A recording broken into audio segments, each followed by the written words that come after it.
안녕하세요. 저는 두 아이를 키우고 있는 평범한 30대 후반의 여성이에요. 그리고 몇 해 전 이혼을 한 재혼녀이기도 하고요.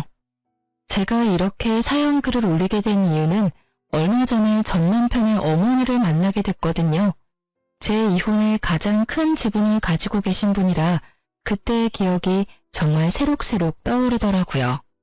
이제는 다 잊고 사는 기억이기는 했지만 지금 생각해보니 참으로 어처구니 없고 열받는 일이라 사연 글이라도 써볼까 하고 글을 쓰게 됐어요. 어디서부터 이야기를 해야 할까 싶은데 우선은 전 남편과의 악연이 시작된 곳부터 말씀드려야겠네요. 저와 남편은 연상연하 커플이었어요. 제가 3살이 더 많았죠. 게다가 같은 직장에 다녔어요. 저희는 사내 연애 금지가 아니었기 때문에 많은 사람들이 저희의 연애 사실을 알고 있었고 결혼까지 하게 됐을 때는 많은 사람들이 저희를 축하해 줬었어요. 솔직하게 말해볼게요. 결혼을 결심하기까지 많은 시간이 걸렸어요. 남편이 어딘가 모자랐냐고 하면 딱히 그런 건 아니었어요. 남편은 기가 약한 느낌이 있는 남자였지만 착하고 순둥순둥했거든요. 저는 장녀라 그런 남편과 함께 있을 때는 차분해지고 편안한 감이 있었기 때문에 결혼을 결심했어요. 제 결혼의 걸림돌이라면 시댁이었죠. 당시에는 시댁에서도 저를 손님 대접하고 예의를 지켰기 때문에 그렇게 싫어할 건 아니었어요. 다만 시댁에 남편의 누나가 위로 셋이 있다는 점과 집안의 아들이 귀하다는 점이 제일 문제가 있었던 거예요. 결혼 전에는 제가 아들을 낳을지 딸을 낳을지 모르니 걱정이 되지는 않았어요. 그렇지만 결혼을 하고 나니 걱정이 들었죠. 결혼 첫 해부터 임신에 좋다는 한약을 들이밀어주면 누구라도 부담이 들고 걱정이 되지 않겠어요? 애를 낳아보고 결혼하는 게 아니기 때문에 그 부분은 어쩔 수 없는 운에 맡겨야 하는데 이렇게 대놓고 아들을 원하는 시부모를 보니 눈앞이 캄캄하더군요. 매번 볼 때마다 손주 타령하는 시부모에 애를 빨리 낳으라는 신의 세세. 아이가 생기지 않고 3년이 지나자 그 호의와 간섭은 구박과 협박으로 변해가고 있었어요. 아이가 생기지 않는 것을 걱정한 저와는 달리 남편은 별 생각 없는 듯 보였어요. 저에게 부담 갖지 마라. 그러면 아이가 더 생기지 않는다. 그런 말을 하면서 저를 달랬지만 저는 전혀 진정되지 않았죠. 남편은 말만 그렇게 하면서 정작 아이를 낳기 위한 일에는 전혀 적극적이지 않았거든요. 결국 그 결혼 3년 차에 저는 불임병원을 찾았어요. 남편과 함께 검사도 같이 했죠. 분명 둘 중에 누군가는 이상이 있을 거라고 생각했는데 무슨 일인지 검사 결과 두 사람 모두 깨끗하다는 거예요. 그러면서 조금만 더 자연 임신을 시도해보고 안 되면 시험관을 생각해보자고 하더군요. 그렇게 자연 임신을 위해 저는 정말 제가 할 수 있는 모든 걸 했어요. 그런데 말이죠. 애는 혼자 만드는 게 아니잖아요. 남편의 협조가 무조건 필요한데 남편은 정작 협조를 하지 않더군요. 제가 꼭 일찍 와야 하는 날은 정해줬음에도 꼭 그날엔 늦게 일수였죠.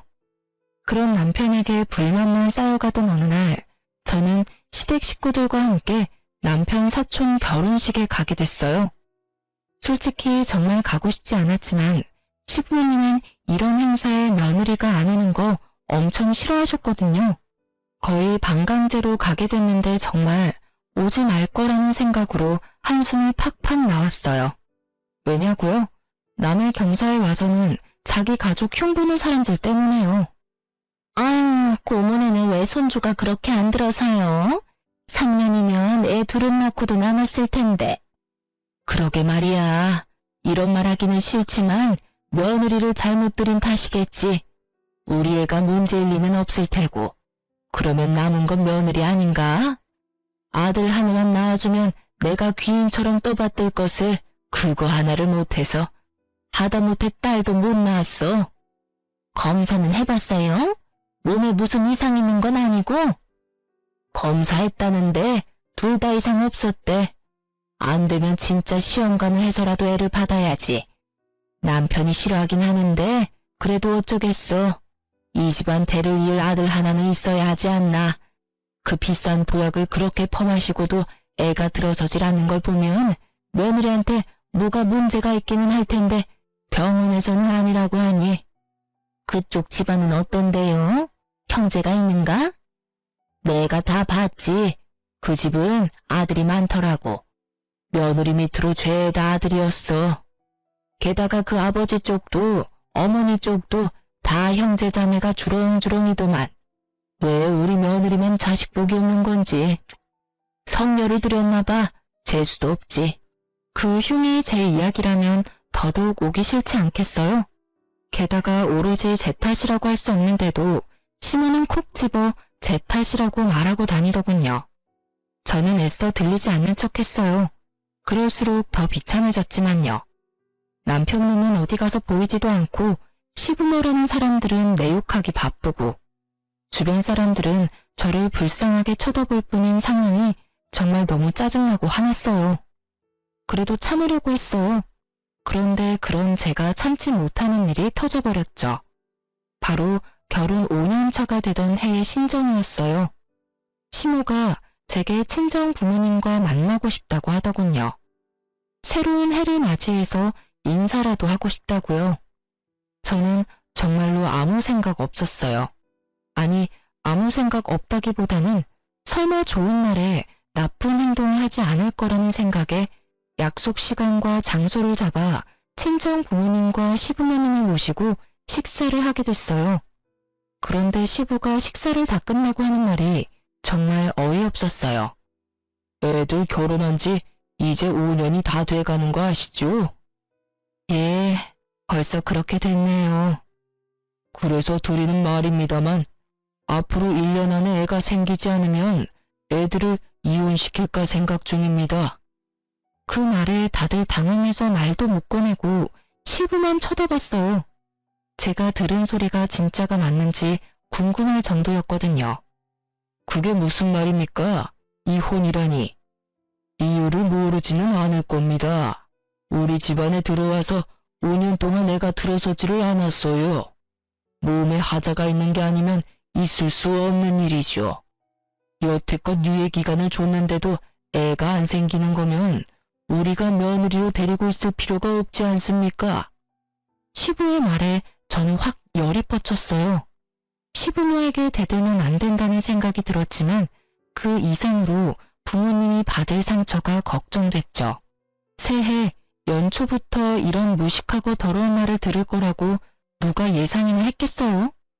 그래서 저도 시부에게 사실을 알려주기로 했죠. 아버님, 그 이야기는 제 남편하고 이야기가 된 건가요? 남편도 저랑 이혼하겠다고 했나요? 묻지도 않았다. 아버지가 그렇게 하라면 따라야 하는 게 아들 아니냐? 세월이 많이 바뀌었어도 자식이 부모를 이겨먹으려는 건 말도 안 되지. 그러세요? 그런데 아버님이 하신 그 대사는 저희 쪽에서 해야 할 것 같은데요. 그게 무슨 말이냐? 애를 가지고 싶은 마음이 누구보다 큰 건 저예요. 그런데 남편이 어떻게 했는지 아시고 하는 말씀이세요? 의사가 꼭 필요하다고 한 일을 남편은 하나도 지키지 않았거든요.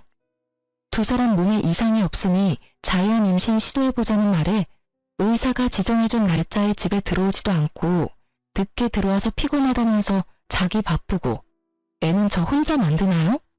남편이 협조하지 않는 이상 애는 못 만들어요.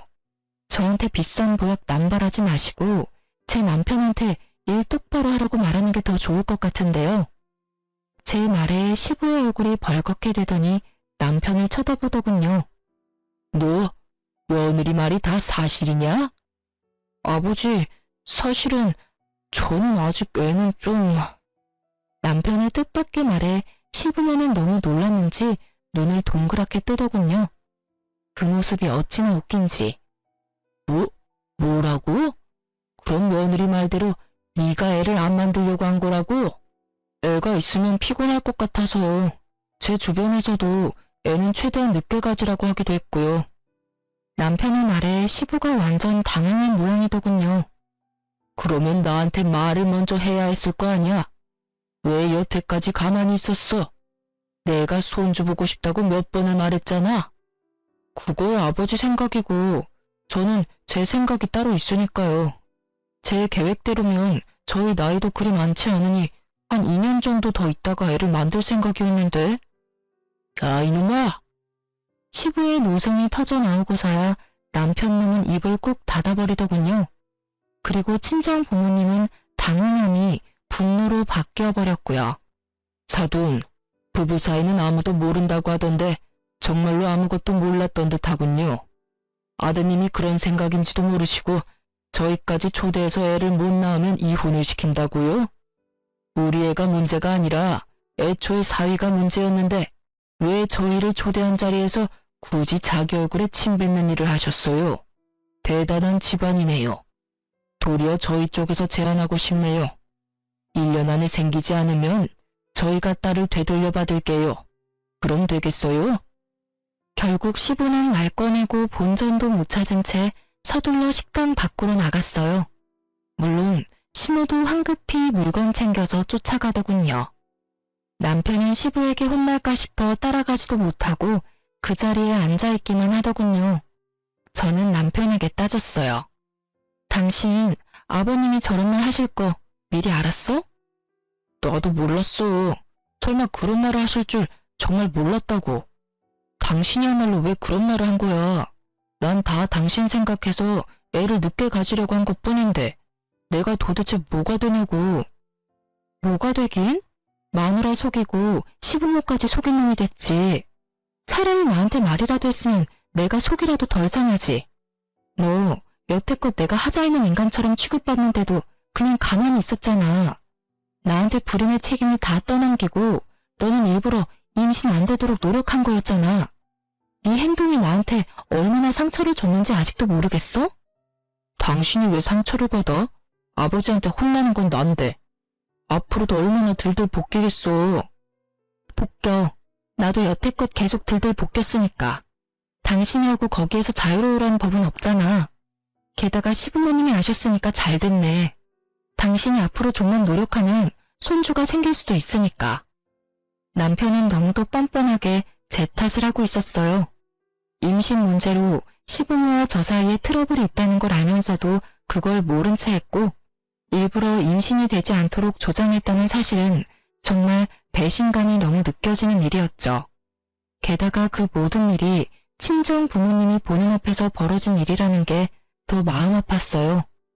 결혼해서 잘 살 거라 생각한 딸이 시댁에서 어떤 취급을 받고 살았는지 알게 된 부모님의 기분은 너무도 좋지 않아 보였어요. 딸아, 네가 이혼하고 싶다면 아빠는 너 안 말린다. 이런 집안에 있다가는 네가 더 고생이야. 이혼녀라는 딱지를 달더라도 아빠는 내 딸이 힘든 거 보기 싫어. 그러니까 힘들면 나와. 아빠가 도와줄 테니까. 알았지? 남편이 보는 앞에서 그런 말을 한 아버지는 남편에게 아는 체도 하지 않고 식당에서 나가버렸어요. 제대로 아버지에게 찍혀버린 남편은 집으로 돌아오는 내내 투덜거리기만 할 뿐이었어요. 그리고 그날부터 시부모의 참견은 제가 아니라 남편에게 모두 돌아갔죠. 시부모는 틈날 때마다 전화와서 남편에게 잔소리를 하더군요. 제게 왔어야 할 전화는 이제 모조리 남편의 몫이 되었죠. 그쯤 되니 남편은 제가 얼마나 불편하게 살았는지, 아니 얼마나 힘들었는지 알게 됐죠. 끊임없이 밀려오는 손주에 대한 집착을 온몸으로 고스란히 맡고 있으니 제가 힘든지 알 수밖에요. 당신이 괜히 그런 말 하는 바람에 나까지 이게 뭐냐고. 그러게 처음부터 잘하지 그랬어. 그리고 4년 동안 나한테 덤탱이 씌워서 편하게 살았으면 이제는 좀 당신이 가져갈 때도 되지 않았어? 나만 괴로우라는 법은 어딨어? 당신도 책임을 져야 할 일이잖아. 당신이랑 무슨 말을 해. 됐다 됐어. 당신 이럴수록 애 낳는 일에 협조 안 할 거야. 상관없어. 나중에 또 당신 탓이라고 시부모님께 이르면 되지. 당신이 그 잔소리 다 들을 생각이면 그렇게 해. 나도 애는 가지고 싶지만 내 애를 귀찮은 존재 취급하는 사람 사이에서 낳고 싶은 생각은 눈꼽만큼도 없으니까. 마지막으로 찡찡대는 남편의 짜증을 보며 저는 한숨을 내쉬었어요. 정말로 빈말이 아니라 이혼하고 싶은 생각이 절실했거든요.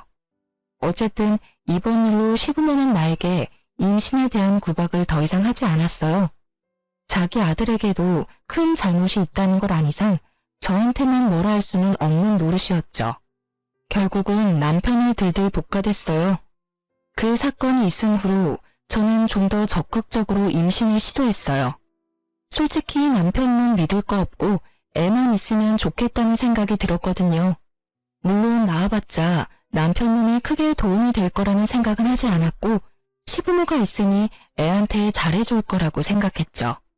그것도 남자아이일 때 일이겠지만 어쨌든 그런 이유로 저와 남편은 시험관을 시도했어요. 하지만 그것도 쉽지 않았는지 2번이나 실패를 했어요. 남편은 제게 난 화가 아직 풀리지 않은 건지 자연 임신은 시도도 못하고 있었어요. 그런데 하루는 남편에게서 연락이 왔어요. 일 마치고 시댁으로 오라고요.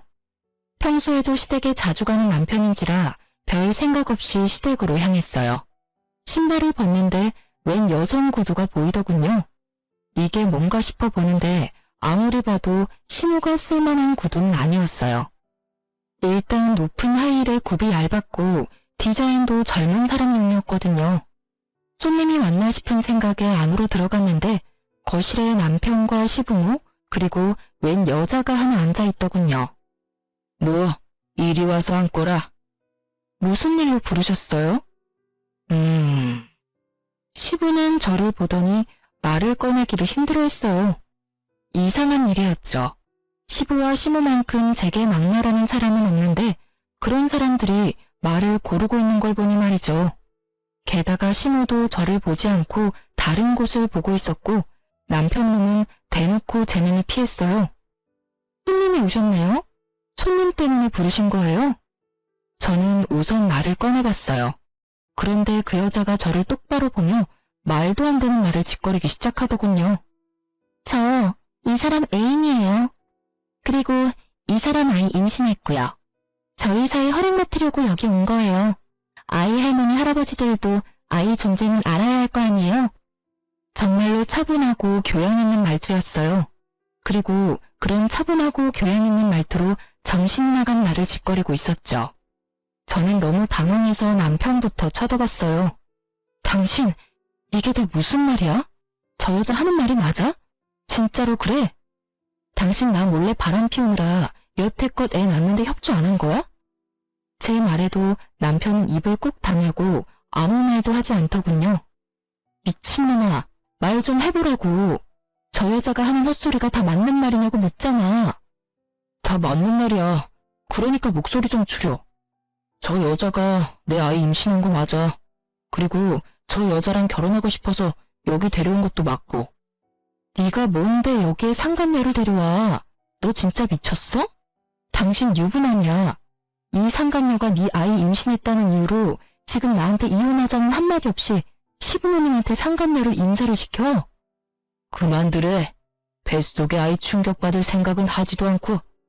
내 듣자 하니 이 처자가 저번 결혼 때 아들을 둘이나 낳았더구나. 이미 둘을 낳았으니 셋은 쉽겠지. 그리고 아들을 둘이나 낳았으면 이번 아이도 아들이 아니겠소? 나는 너희가 이혼하든 말든 상관 안 한다. 그러나 뱃속의 아이는 달라. 저 아이는 우리 집안 핏줄이니까. 대를 이을 아이를 이렇게 홀대할 수는 없는 노릇이지. 그러니 며느라가 네가 양보해야 하지 않겠냐? 손주를 위해서 이혼하고 집 나가거라. 시부의 말에 저는 정말 화가 머리 꼭대기까지 났어요. 늙어서 노망이 들었나 싶은 생각까지 들었거든요. 그러지 않고서야 결혼한 두 사람 사이를 이런 식으로 어거지로 떼어낼 리가 없잖아요. 게다가 상간녀가 이혼녀라는 것이 더 어이없었어요. 아들을 둘이나 낳았다는 경력이 그렇게 중요한가요? 이번에도 아들을 낳을지 낳을 수 없을지 알지도 못하면서 그 말에 혹한 시부가 너무 어이없었어요. 아버님, 아무리 손주가 좋아도 그렇지 어떻게 이런 식으로 며느리를 내쫓으실 수가 있어요. 게다가 이혼녀요? 저를 내치고 이혼녀를 며느리로 들이시겠다고요? 오호, 그러면 네가 먼저 애를 낳았으면 될 거 아니냐? 아들이 내게 협조를 했든 안 했든 떡두꺼비 같은 손주만 내 품에 안겨줬으면 너를 내칠 일이 있었겠어? 네가 잘못한 걸 왜 여기 와서 이 난리야? 시부는 더 이상 말이 통하지 않았어요. 아마 여기 있는 사람 중 저를 제외한 모든 이들이 제 말은 듣지도 않을 거란 거 잘 알고 있어요. 그럼에도 저는 소리를 질러댔어요. 정말 너무 억울하고 화가 났거든요. 제가 보낸 그 시간들은 도대체 무엇이며 이럴 거였으면 왜 결혼을 시켰냐 하는 생각 때문에요. 그러면 제가 여태까지 겪었던 일들은요? 구박하고 화내고 사람들 앞에서 저한테 문제가 있는 것처럼 만들어놓고 이제 필요 없으니 나가라. 아주 대단하시네요. 그 손주가 그렇게 대단한 손주예요? 그리고 당신, 어떻게 당신이 나를 배신하고 바람을 피울 수가 있어? 그러게, 당신이 처음부터 잘했어야 할 거 아니야? 당신이 매번 짜증내고 화풀이 하고 나한테 떠넘기니까 나도 당신하고 엮이고 싶지 않은 거라고. 이왕 일이 이렇게 됐으니 우리 이혼하자. 나 당신하고는 못 살아. 이 사람이 나한테 더 잘해줘. 남편놈도 마찬가지였죠. 짜증내고 화풀이를 하는 게 오로지 제 잘못 때문이었을까요? 본인이 잘못한 건 생각지도 않고 제 탓만 하는 놈을 남편이라 믿으며 5년을 살았던 제가 정말로 바보 같고 미련곰탱이 같았죠. 이혼을 왜 네가 결정해? 지금 이 상황에서 결정할 수 있는 사람은 나야.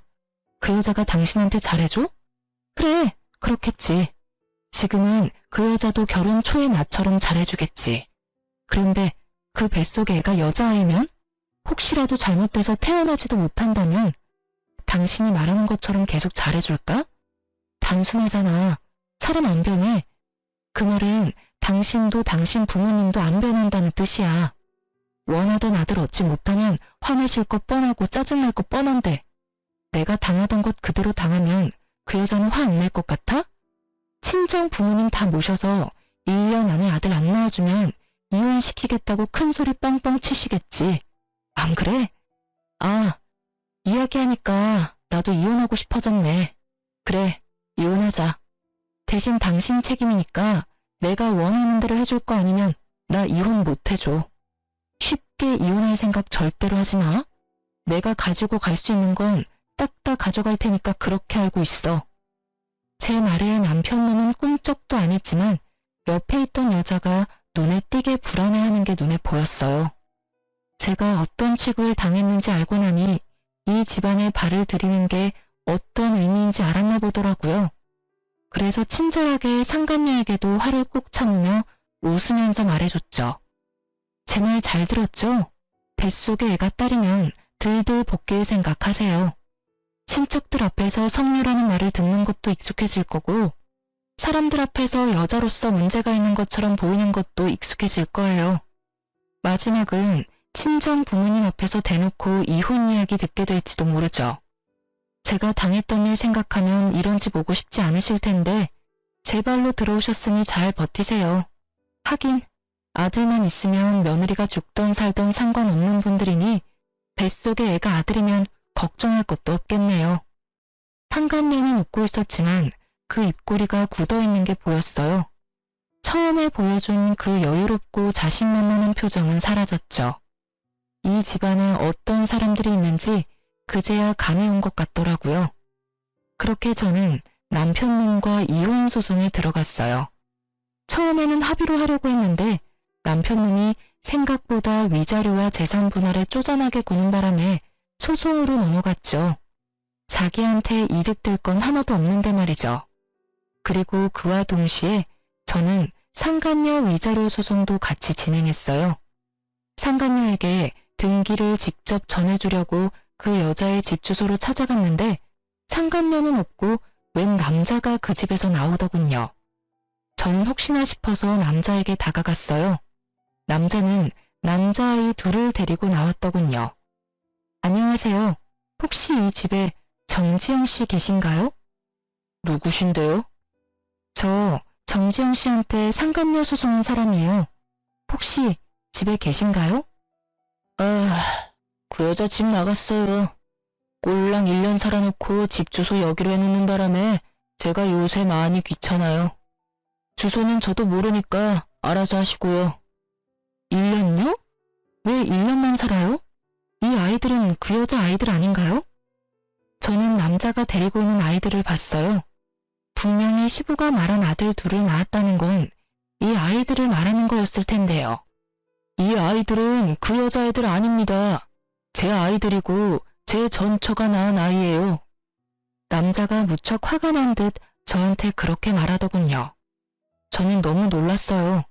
상간녀는 직접 두 아들을 낳았다고 했는데 그러면 그 전에 아이를 낳아본 적이 있는 걸까 싶었죠.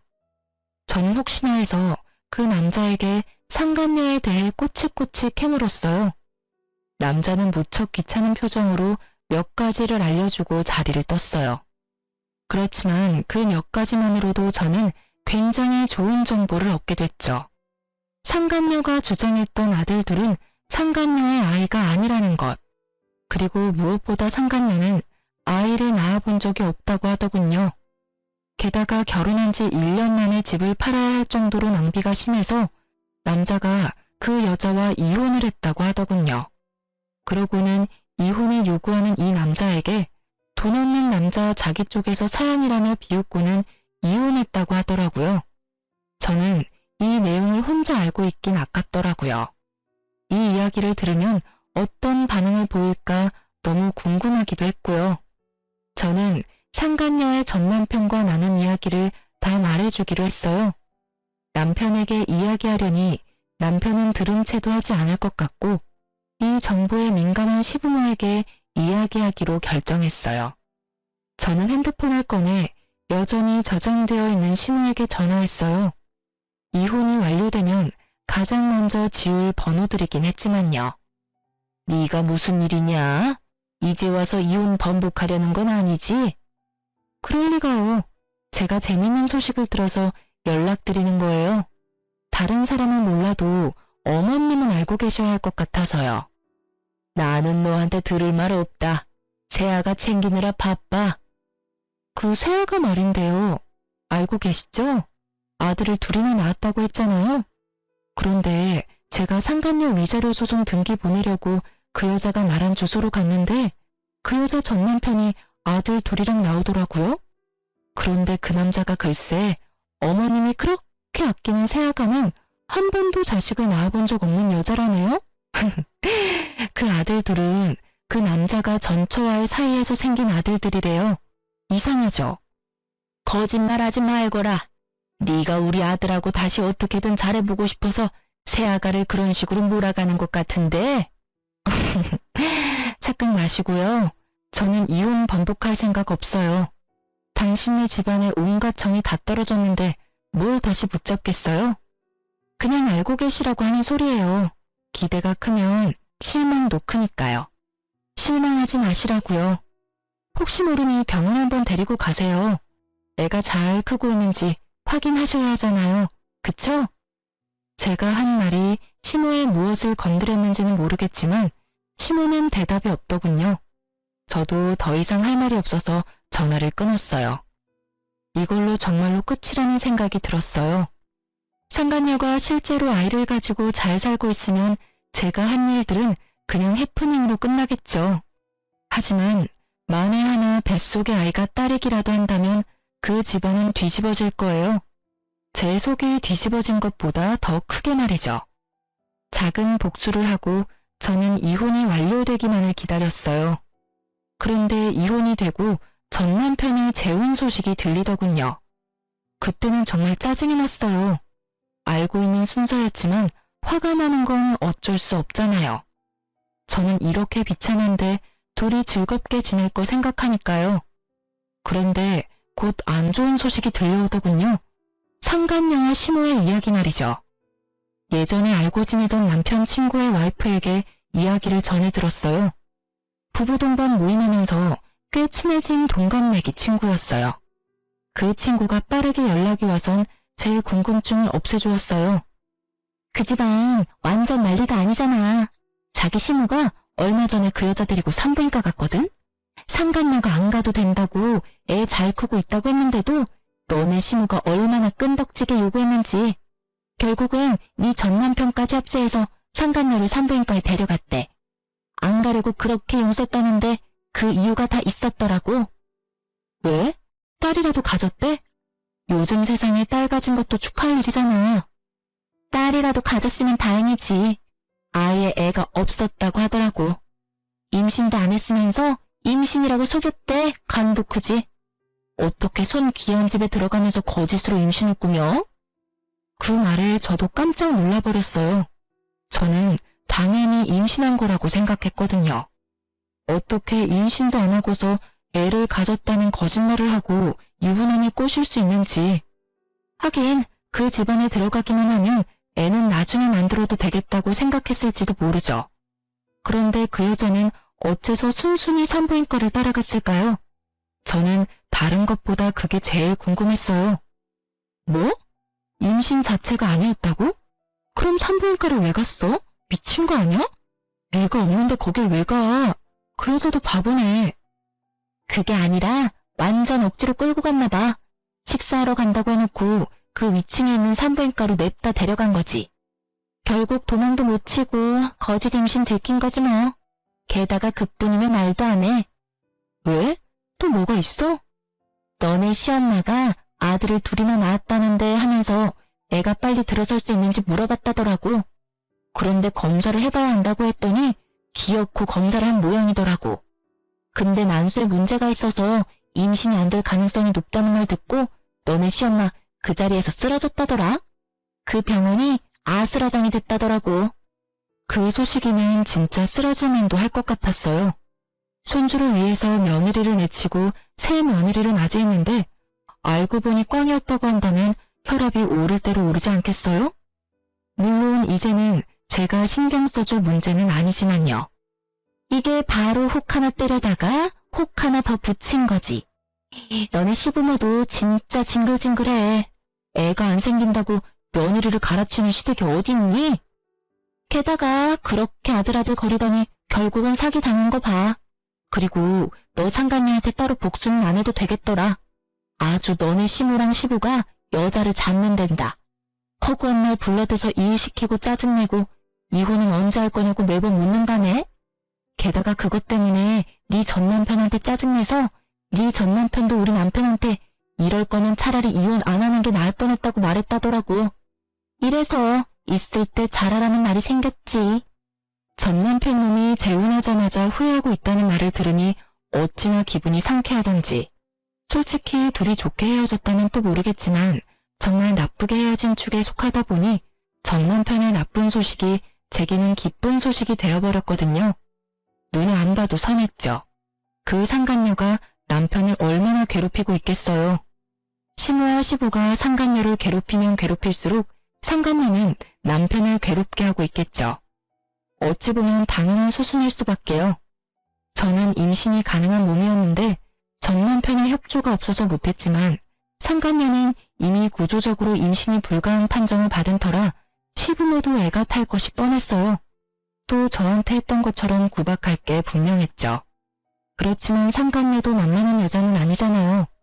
1년 만에 남자 재산 다 빼먹고 날랐다는데 이번에도 그 재산 빼먹으려고 준비하고 있지 않겠어요? 제가 알려줄 의리 같은 건 없으니 잠자코 있지만 말이죠. 어쨌든 친구에게 이야기 들어보니 그 집구석은 여전히 콩가루에 풍비박산이 난 것 같았어요. 그래서일까요? 이혼을 하고 마음이 무척 허하고 부글거렸는데 차분하게 가라앉더군요. 그리고 그 집구석이 잘못되기만을 바라던 집착이 완전히 사라져버렸어요. 제가 아팠던 만큼 그 사람들도 아프기를 바랬는데 정말로 그렇게 돼서 솔직하게 말해서 편안해진 것 같아요. 친구에게 그 말을 들은 뒤로는 가끔 그 집안 사정에 대해 전해 들었어요. 그리고 그 이야기들은 제가 재혼을 하면서부터는 더 이상 듣지 않게 됐고요. 재혼 상대는 제 아픔을 충분히 이해해주는 사람이었어요. 재혼한 남편은 초혼이고 저는 재혼이라 어딘가 모르게 마음 한켠이 불편했어요. 하지만 제가 임신을 하면서 그 상황은 완전히 바뀌었죠. 솔직하게 말해서 저는 제가 불임이라고 생각하고 있었어요. 몸에 이상은 없는데 임신이 5년 동안 되지 않았잖아요. 그래서 피임에 적극적이지 않았던 부분도 있었어요. 어차피 생기지 않겠지 하는 체념의 마음이요. 그래서 재혼한 남편에게는 결혼에 아이가 중요한 요소라면 나를 선택하지 않는 게 좋을 거라는 말까지 했었어요. 아이에 대해서는 크게 기대하지 말라고요. 원한다면 시험관은 시도할 수 있는데 그것도 기대하지 말라고 했죠. 헛된 기대를 주고 싶지 않았어요. 그런데 그 이야기를 듣고도 지금의 남편은 도리어 제게 프로포즈를 했고 그 과정에서 아이가 생겨서 지금 남편의 부모님을 설득시킬 수 있었어요. 이혼하고 2년 만에 결혼하게 된 저는 아이를 낳고 나서 얼마 지나지 않아 시모와 생각지도 못한 방식으로 재회를 했어요. 바로 산부인과였죠. 시모만 있었던 게 아니라 상간녀도 같이 있더군요. 참 반갑더라고요. 임신이란 지옥에서 여전히 허우적대는 둘의 얼굴을 봐서 그랬을까요? 상간녀는 무척 달라져 있더군요.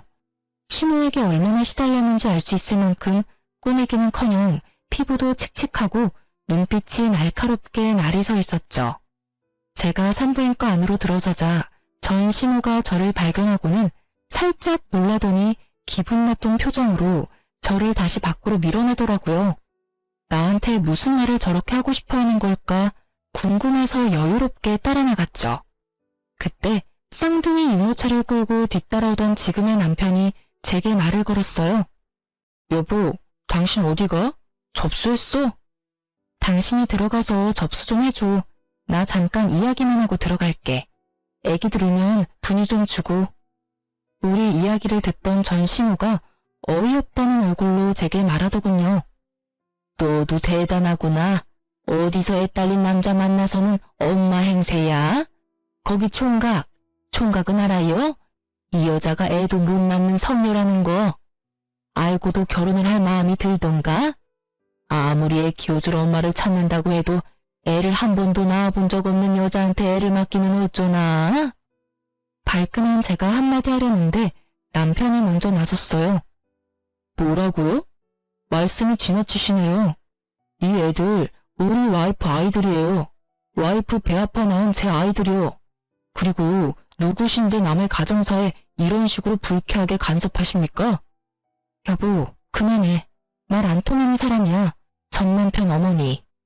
그러면 더더욱 당신이랑 만나면 안 되지. 지금 뱃속에 아이도 있는데. 스트레스라도 받아봐. 태교에 너무 안 좋을 텐데. 병원 바꿀래? 아니면 시간대를 좀 바꿀까? 아니야, 그냥 들어가 있어.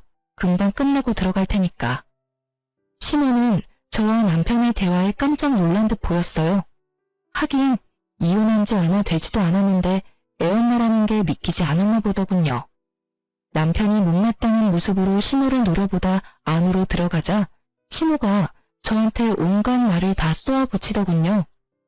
네가 정말로 저 아이들 엄마야? 너 어떻게 우리한테 이럴 수 있어? 우리한테는 아들 하나 낳아주지도 않더니 다른 남자한테 홀라당 시집 가더니 애를 그렇게 낳아줘? 너 우리가 마음에 안 들어서 그간 애를 안 낳아준 거니? 정말로 그런 거야? 그런 거 아니고 단순히 어머니 아들이 애 낳는데 협조를 안 한 것뿐이에요. 저도 제가 여태껏 불임인지 알았거든요. 그런 거 보면 문제는 저한테 있는 게 아니라 어머님 아드님한테 있는 거겠죠. 그래도 며느리 데리고 여기 와 있는 거 보니 임신이라도 했나 봐요? 소문으로는 임신 못한다더니 그런 것도 아닌가 보네요. 축하해요. 제 축하에 전 시모가 열이 받았는지 얼굴이 벌개지더군요. 그런데 뭐라 쏘아붙이지는 못하더라고요. 그거 보니 대충 감이 왔죠. 아직 임신이 아니었나 보다라고요. 그 얼굴 보니 아니셨나 보네요. 뭐 그래도 간절함은 생길 거예요. 저도 생겼으니까요. 너 네가 그런 식으로 이혼만 안 했어도 우리 집안이 이렇게 되지는 않았을 거다. 너 때문에 우리 집에 재소음 붙은 거야. 네가 아니었으면 벌써 우리 집 대를 이을 손주를 내 손으로 안아봤을 텐데. 네가 초를 치는 바람에 일이 다 꼬였잖아. 제 탓이 하고 싶은 건 알겠어요. 첫 번째 며느리가 꽝이라서 갈아치우고 새 며느리 들였는데도 손주를 보는 게 힘들어서 열받는 거 충분히 알겠어요. 그렇지만 저한테 괜히 화풀이 나지 마시죠. 그게 제 탓은 아니잖아요. 그리고 저는 이제 그 집안이랑 관계없는 사람이니까요. 더 이상 저를 물고 늘어지지 마시라고요. 일을 이 지경으로 만든 건 제가 아니라 어머님이시잖아요. 그쵸? 하긴 도움 하나도 안 되는 어머님 아드님도 문제는 있죠. 어디서 사기꾼 같은 여자한테 엮여서 조강지처 버리고 새 여자 갈아탔는데 조강지처보다 더 곤란한 상황일 테니까요. 아, 그러고 보니 집안 사정은 괜찮아요? 그때 그 여자 전 남편이 그랬거든요. 1년 만에 자기 전 재산 털어먹은 여자라고요. 그래도 이 집에서는 오래가네요? 제 말에 심호는 부들부들 떨며 분노하는 듯 하더니 대답도 하지 않고 안으로 들어가 새 며느리를 데리고 밖으로 나가버리더군요. 임신이 힘들다던 며느리를 이리저리 끌고 다니며 임신 시도를 해보고 있는 것 같았어요. 그리고 몇 달 뒤에 전 남편은 결국 이혼을 했더라고요. 친구가 알려주는데 정말 웃겼어요. 이번에는 시모가 두 사람 강제로 이혼시켰다고 하더군요. 그리고 그걸 전 남편은 막지도 않았다고 해요. 부부관계도 벌써 끝이 난 모양이더군요. 두 사람 사이에 사랑이 남아있었으면 시모가 혼자 저런다고 정말로 헤어지지는 않았겠죠. 전 남편은 제가 한 말을 그대로 느끼고 있을 거예요. 이혼 이야기 나왔을 때 그 여자가 자기한테 잘해준다고 했잖아요. 그때 제가 그랬잖아요. 사람 안 변한다고. 애를 가지지 못하는 상간녀 때문에 시부모는 상간녀를 괴롭히고 상간녀는 남편에게 스트레스를 풀었겠죠. 남아 선호사상에 찌들한 시부모도 그대로고 그저 자기한테만 잘해주길 원하는 남편놈도 그대로인 거죠. 그러니 며느리 와이프가 바뀌어도 그 집 구석은 그대로인 거예요. 시모는 제가 망쳤다고 말했지만 제 생각은 달라요. 본인들이 다 망친 거죠. 그래놓고 남 탓하는 거 보면 참으로 뻔뻔하다는 생각이 들어요. 결국 그 일로 전 남편은 두 번째 결혼을 빛과 같은 속도로 파토내고 다시 혼자가 돼서 독신으로 살고 있다고 하더군요. 시부모는 그런 전 남편에게 여자를 소개시켜주려고 그렇게 노력한다고 하는데 나서는 여자가 없다고 하더라고요. 하긴 그 집에서 벌어진 일들을 알고 나면 그 누구도 나서고 싶지 않을 테니까요. 지금도 그 집에서는 대가 끊기게 된 것에 대해 걱정을 한다고 하더군요. 그러면서 꼭 제 욕도 하고 있다고 들었어요. 그치만 그 집안 대 끊기는 건 그 집 유별난 시부모 때문이죠. 저야 이렇게 아들 낳고 잘 살고 있는걸요. 제가 쌍둥이 아들을 낳았다는 걸 알고 나서 주변 사람들한테 엄청 이야기하고 다닌 모양이었어요. 여우 같은 년이 다른 남자 꼬셔서 애 봤다면서 말이죠. 여우던 뭐던 애 낳아줄 며느리 내쫓은 건 생각도 않고 오로지 며느리 탓만 하는 거 보니 그 집도 정신 차리려면 멀었다는 생각을 해요. 얼마 전 마주치고 나서 저의 과거가 생각나 이렇게 글을 올려보게 됐어요. 그때의 기억들은 생각할수록 정신을 갉아먹는 일들이라 깊게 생각하고 싶지는 않아요. 그래도 결과적으로는 벗어났고 저는 다른 사람과 잘 살고 있으니까요. 이혼을 잘했다는 것만으로도 다행으로 생각해요. 여러분, 혼자 참지 마세요. 혼자만 잘하려고 하다간 정신이 나가버릴지도 모르니까요. 그럼 지금까지 제 사연 들어주셔서 감사합니다. 좋은 하루 되세요.